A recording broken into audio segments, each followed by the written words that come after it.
আসসালামু আলাইকুম সকলোকে মোৰ নতুন এটা ভিডিঅ'লৈ স্বাগতম জনাইছোঁ। আশা কৰোঁ ভিডিঅ'টো চাই সকলোৱে ভাল পাব, লাইক কৰিব, শ্বেয়াৰ কৰিব আৰু ছাবস্ক্ৰাইব নকৰাকৈ নাথাকিব। তেন্তে আহক আজিৰ মোৰ ভিডিঅ'টো আৰম্ভ কৰোঁ। ৰাতিপুৱা চেহৰিৰ পৰা আৰম্ভ কৰিছোঁ ভিডিঅ'টো। ভাত মোৰ আধা আধি হৈ গৈছে আৰু এইফালে আজি বনাব লৈছোঁ জলকীয়া পিটিকা। তো মাছ মাংসটো আৰু খাবলৈ ইচ্ছা নাযায়, ভালেই নালাগে। এইবিলাক কি দি খাম কৈ থাকোঁতে জলকীয়া পিটিকাটো বনাই লৈছোঁ আজি। তাৰপিছত তেনেকৈ খাই লোৱা হ'ল। তাৰপিছত আকৌ ৰাতিপুৱাৰ ভাগত একো কাম বন আছিলে বাৰু, সেইবিলাক ভিডিঅ' কৰা নহ'লগৈ। তাৰপিছত গা পা ধুই লৈছোঁ, অলপমান কোৰাণ পঢ়ি লৈছোঁ। কোৰাণ প্ৰায় মোৰ শেষেই হ'ব ধৰিছে। তাৰপিছত এইফালে জিছানৰ গাড়ীটোৰ গ্ৰীণ লাইটটো জ্বলি গৈছে, মানে চাৰ্জটো সম্পূৰ্ণ হৈ গৈছে। তো এতিয়া চাৰ্জাৰখন খুলি দিছোঁ। আৰু এইখন গাড়ী কিমান চককৈ যে আনিছিলে, কিমান কান্দিছিলে গাড়ী লৈ এইফালে আদিবাৰ আছে, এইফালে লগৰ ওচৰৰ ঘৰতো আছে। তো এইবিলাক দেখি তোৰ মাথা নষ্ট হৈ গৈছিলে, ইমানেই কান্দি থাকে গাড়ী লাগে বুলি। তো গাড়ী আনি দিলে। এতিয়া আৰু গাড়ীৰ কোনো আদৰ নাই, গাড়ীৰ খবৰে নাই, গাড়ী নচলাই, গোটেই দিনটো এনেই পৰি থাকে।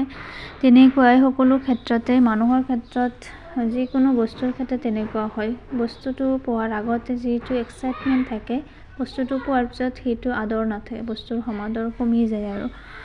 তো যিয়ে নহওক, এইফালে মোৰ ফ্লাস্কখন ধুই মেলি শুকাই এতিয়া বক্সখনত ভৰাই থৈ দিবলৈ লৈছোঁ। যিহেতু ঠাণ্ডা গৈ এতিয়া গৰম আহি পালেই, তো গৰম পানী সিমান এটা প্ৰয়োজন নাই। তো টাটা বাই বাই দি ফ্লাস্কটোকে থৈ দিছোঁ ভিতৰলৈ। আৰু এইফালে চাইছেনে আমাৰ সংৰক্ষণ কাৰ্য বহুত দিনলৈকে, ভৱিষ্যতলৈকে হালধি, ধনিয়া, জিৰা, এইবিলাক জলকীয়া গুড়িবিলাক সংৰক্ষণ কৰি ৰখা হৈছে। তাৰপিছত আহি গৈছোঁ ইফতাৰ ৰেডি কৰিবৰ কাৰণে। তো ইফতাৰত আজি অমিতা পাৰি নিবলৈ আহিছোঁ। তো অমিতাকেইটা অলপ ৰঙচুৱা হৈ গৈছে, তো অলপ পকি গ'লেই চৰাইবিলাকে খাই দিয়ে, সেইকাৰণে আগতীয়াকৈ পাৰি নিব লাগে। তাৰপিছত এইফালে সকলোখিনি ৰেডি কৰি ৰাখিছোঁ। মই এইফালে পিঁয়াজ, জলকীয়া আৰু যি লাগে, আজিও খিচিৰি বনোৱা হ'ব। আৰু আজি শুকান মাংস লৈছোঁ মই। শুকান মাংসখিনি থেতালি মই এনেকৈ বনাই লৈছোঁ আলু দিয়া, আৰু চাউলৰ গুড়িৰ সৈতে ৰুটি বনাই এনেকৈ মই মাংসখিনি ভিতৰত সোমাই দি চিঙৰা টাইপৰ বনাই দিছোঁ।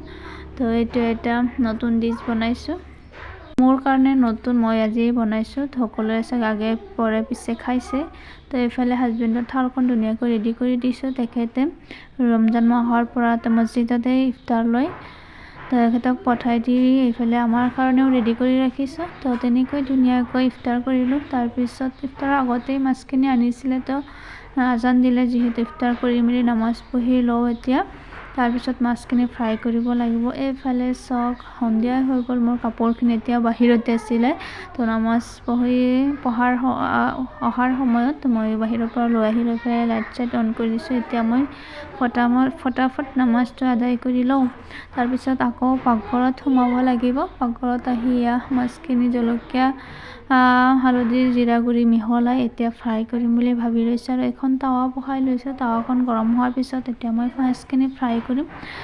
এইফালে মাছখিনি ফ্ৰাই কৰি আছোঁ, এইফালে আকৌ এটা চচপেনত গাখীৰ বহাই লৈছোঁ। আজি ভাবিছোঁ গাখীৰ চাহ খাম, বহুত দিন পিছত গাখীৰ চাহ খাব মন গৈছে। আৰু গাখীৰখিনি অলপ উতলি আহিছে, এতিয়া মই চাহপাতখিনি দি দিছোঁ, তেতিয়া চাহখিনি ধুনীয়া হয়, খাবলৈ টেষ্টি হয়। এইফালে সৰু মাছখিনি ৰান্ধিবৰ কাৰণে মই পিঁয়াজ দি এনেকৈ বনাই আছোঁ, অকল পিঁয়াজেই দিছোঁ আৰু কেঁচা জলকীয়া। তেনেকৈয়ে বনাই এইবিলাক মাছ খালে বহুত টেষ্টি হয়। তো এইফালে গাখীৰো বহাই দিছোঁ। তো আজি এই সৰু ভিডিঅ'টো এইটোৱে আছিল, আজিলৈ ইমানেই, বাই, গুড নাইট।